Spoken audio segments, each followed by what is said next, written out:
So, Butts, a bit of a strange day or so. Talk us through the goings on from last night onwards. Yeah, bit of a strange one. Last night I was doing a Fit Rovers with Lauren on about 7 o'clock. I got a phone call about 7:15 from Gavin saying what happened, and the staff have got about isolate, and the club wanted to ask if I'd step in for 14 days. And yeah, I'm there for a reason. Discussions already taken place that if anything happened, that I'm always there and available, especially with my bells work. How excited are you by the opportunity? I know it's come in little strange circumstances, but it's not a bad one for your first game on Saturday in front of the BBC cameras. No, it's a great chance to show people how I coach, how I manage, how I conduct myself. Um, I've done it with the Bells for the past 9, 10 months. It's been a good stepping stone and learning curve for me, and hopefully I can replicate what I do for the Bells onto the first team Rovers, because it's an important game for the club. It'll be a tough game, but one we're relishing. What's the main reaction been like from the players? Of course, as I said earlier on, difficult circumstances, but are they just focusing on the job in hand for tomorrow?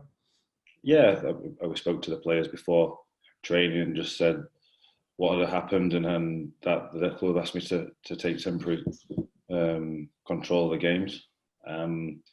Yeah, the players have been responded excellently, like that. I knew they would do. I just mentioned to them, if they were in my place and I was in their place, I'd give them 100%.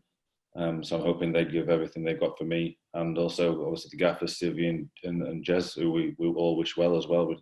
We hope that there's no ill effects from the being exposed to the virus. But yeah, the players have all rallied together and made my job really easy. How easy is that transition going from player to temporary manager, and also doing a bit of both as well, because you've got to keep yourself fit in case you need it on the pitch as well? Well, yeah, that's the big thing. I'm still a player.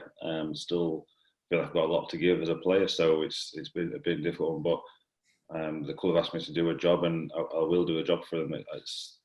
The club know that they can hopefully trust in me and my decisions and everything I do, and hopefully I can repay them with getting through to the next round, and showing Doncaster Rovers what the team that the gaffer and Civi and Jez have all put together.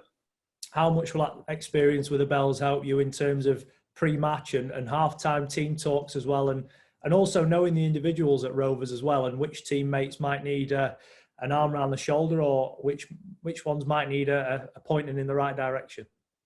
I think I'm in a good position knowing the players from training with them day out. I mean, the experience I've got from the Bells has been brilliant. The players at the Bells have all been exemplary as well. So their attitudes are exactly the same. I think I said in a pre-season interview that the Bells have got the same attitude, desire as the first team players at Doncaster. So I expect nothing else from them. And with the players at Doncaster Rovers, yeah, I've spoken to certain individuals, and they'll be there to help me if I miss anything. But at the same time, they're there to do their job as well. And we go and go to FC United Manchester with all the intentions of going through to the next round.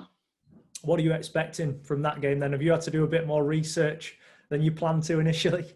Well, yeah, actually, yeah. So I didn't go to bed till late. I was up watching little clips of him, and Alex was sending me information, and the gaffer and Siv were sending me information about the opposition. So we've done the research on them. I mean, it's not to fair, it's not much been taken out because the gaffer and City were still taking training yesterday. So, yeah, we know a lot about them, and we know where to exploit them, and hopefully we can nullify their strengths and expose their weaknesses. So again, it's all about how we play and what we do.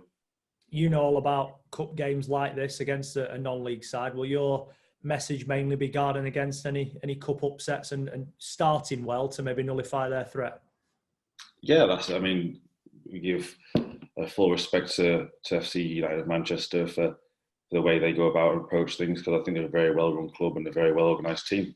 But yeah, I'll pass the message on to the players that don't be that cup upset. A manager once said to me, "You're lucky if you play 15 FA Cup games throughout your career." So enjoy them, cherish them, because they don't come very often. You don't get a chance to play in a competition with history like this very often. So enjoy it, and make sure you're not one of the articles in the paper that say cup upset. You and the players have obviously got a bit of Movember going on at the minute. Yours might get a bit more coverage than usual, being on the BBC cameras tomorrow. Are you ready for that? Yeah, the task is coming out strong. People have said they remind me of Ned Flanders, so but yeah, it's all for a good cause, and there'll be a few more players out there with tashes as well. But yeah, I do it for raising the awareness of testicular cancer, so it's all for a good cause.